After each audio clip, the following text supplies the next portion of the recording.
Abiy s'est entretenu avec la représentante américaine au commerce, l'ambassadrice Katherine Tai.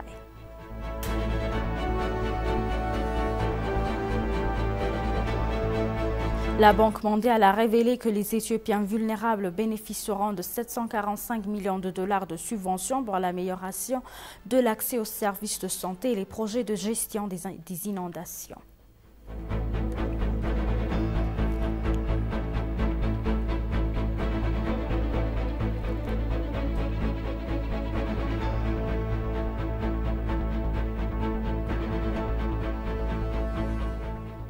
Bienvenue, chers téléspectateurs, c'est Aline Teibaro avec le journal du 16 décembre. Le Premier ministre Abiy s'est entretenu avec les représentantes américaines au commerce, l'ambassadrice Katherine Tai. En marge du sommet des dirigeants américano-africains, le Premier ministre Abiy a tweeté qu'il avait eu une bonne réunion avec la représentante américaine au commerce, l'ambassadrice Katherine Tai, pour discuter des moyens d'élargir les relations commerciales américano-éthiopiennes. Le Premier ministre Abiy Ahmed participe au sommet des dirigeants États-Unis-Afrique à Washington DC, où il a eu des discussions avec le secrétaire d'État américain Anthony Blinken, le conseiller américain et la sécurité nationale Jake Sullivan et la directrice générale du FMI, Kristen Navel-Georgi, entre autres.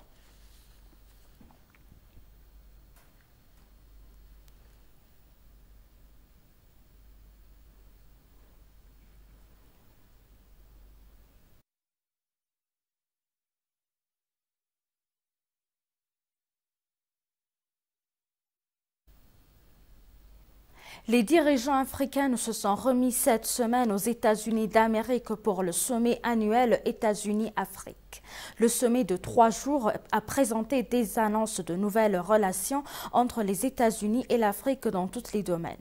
La délégation éthiopienne conduite par le Premier ministre Abiy Ahmed est présente au sommet du haut niveau. Les États-Unis ont invité 50 États et gouvernements membres de l'Union africaine à redynamiser les liens avec les nations tous les domaines. Un sujet clé est le sort de la loi sur la croissance et les opportunités en Afrique, l'accord de 2000 qui a accordé un accès en franchise de droit au marché américain pour la plupart des produits des pays subsahariens qui répondent aux normes sur les droits et la démocratie. Le président Joe Biden a indiqué qu'il s'agissait du premier sommet du genre entre les deux parties.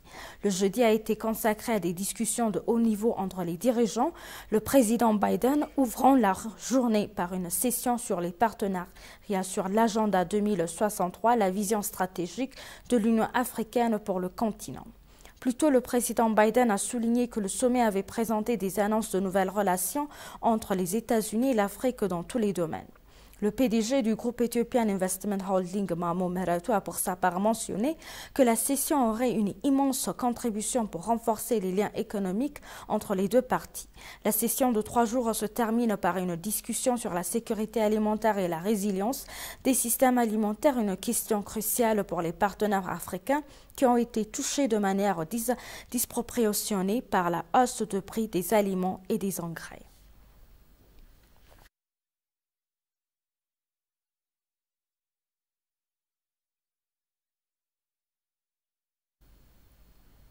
Le ministère éthiopien des Affaires étrangères a annoncé que la visite de travail du Premier ministre Abiy Ahmed aux États-Unis renforcera les relations diplomatiques entre l'Éthiopie et les organisations internationales.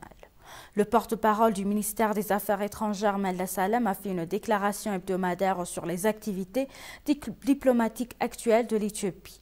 Le sommet des dirigeants États-Unis-Afrique du 13 au 15 décembre 2022 à Washington DC a créé une plateforme pour renforcer les relations diplomatiques de l'Éthiopie avec les États-Unis et d'autres organisations internationales.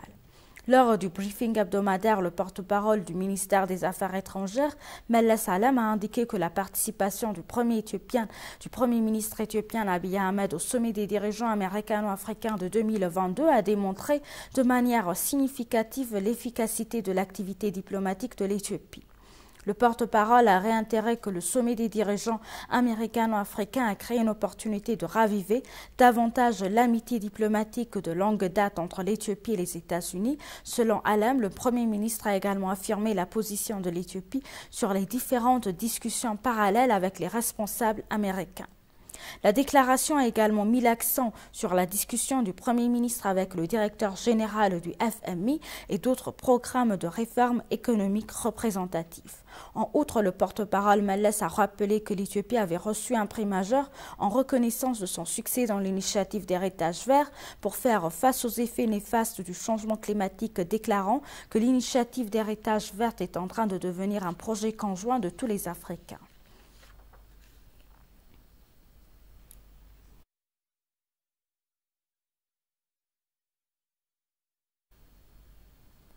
L'Éthiopie s'efforce d'obtenir davantage d'entrées de IDE au cours de cet exercice budgétaire éthiopien, car l'environnement d'investissement est devenu propice aux investisseurs selon la Commission éthiopienne d'investissement. À la suite d'un atelier de dialogue de haut niveau organisé pour renforcer les partenariats d'investissement entre le EIC et les partenaires au développement, le commissaire adjoint Daniel Tarassa a déclaré à ENA que le rôle de la Commission est de soutenir les investisseurs qui s'engage en Éthiopie.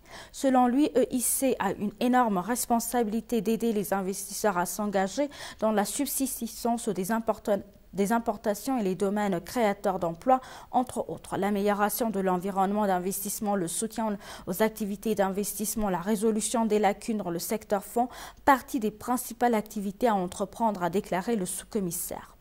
Déclarant qu'il est vital de promouvoir les opportunités d'investissement de l'Éthiopie auprès de partenaires, le sous-commissaire a ajouté que l'accord de paix entre le gouvernement éthiopien et le TPLF jouerait également un rôle crucial pour attirer davantage d'investisseurs à s'engager en Éthiopie dans divers secteurs.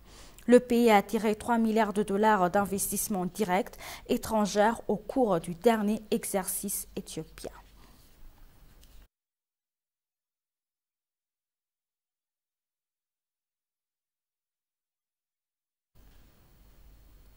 Et pour conclure le journal, la Banque mondiale a révélé que les Éthiopiens vulnérables bénéficieront de 745 millions de dollars de subventions par l'amélioration de l'accès aux services de santé et les projets de gestion des inondations. La Banque mondiale, dans son communiqué de presse publié cette semaine, a déclaré que les Éthiopiens ont été touchés par des multiples crises, notamment le Covid-19, les catastrophes liées au climat et les conflits ces dernières années perturbant la prestation des services de santé essentiels, sapant le progrès en matière de santé et de prestation de services réalisés au cours des dernières décennies. Selon le communiqué, près de 24 millions de personnes dans les zones touchées par le conflit n'ont pas accès à des services de santé adéquats. Ces dernières années, les inondations en Éthiopie ont considérablement augmenté en ampleur, en fréquence et en intensité. Pour soutenir le peuple éthiopien alors qu'il fait face à des défis permanents, le groupe de la Banque mondiale a adopté une approche plus centrée sur les personnes pour son programme en Éthiopie en mettant fortement l'accent sur la satisfaction des besoins fondamentaux et la fourniture de services de base aux personnes vulnérables.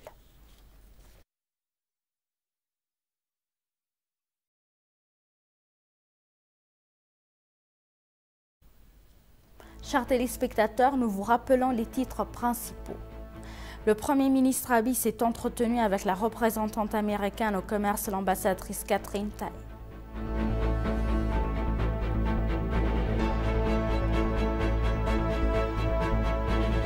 La Banque mondiale a révélé que les Éthiopiens vulnérables bénéficieront de 745 millions de dollars de subventions pour l'amélioration de l'accès aux services de santé et les projets de gestion des inondations.